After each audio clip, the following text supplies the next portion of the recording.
Hey, it's Lisa Hollinger. Guess what? You owe the IRS. Well, first of all, it's a crappy place to be. Second of all, I'm sorry.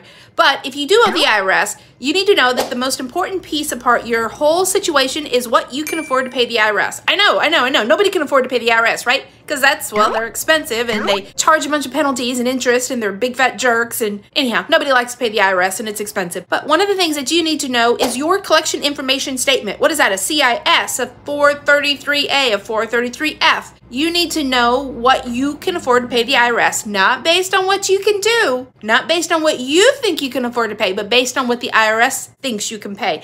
I like to think of this as phantom dollars. The IRS wants you to be able to pay money that you probably don't even really have. And what does that mean? Well, if you have a car payment that's $800 a month, guess what? You're already over the allowable limit and the IRS wants some of that car payment to go to them. So you got to find a way to pay the car payment and to pay the IRS. So you need to know what you can afford to pay because that's probably the most important thing about your whole situation, regardless of what you owe the IRS. You need to know what you can afford to pay. So how do you do that? Well, you get a 433A. You start filling out those numbers.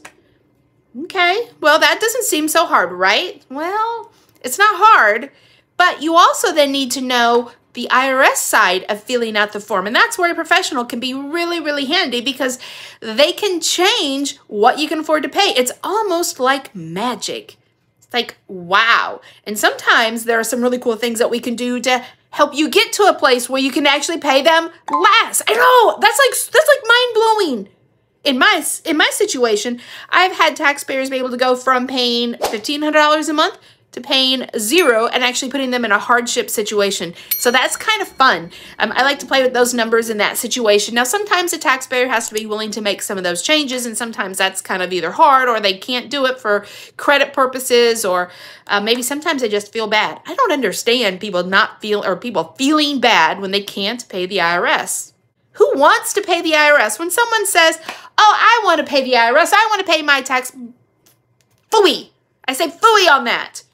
Who cares? What's done is done. Let's figure out a way to deal with that problem and to get you moving. You want to pay taxes going forward, a lot of taxes, that's perfectly fine. You have a lot of options.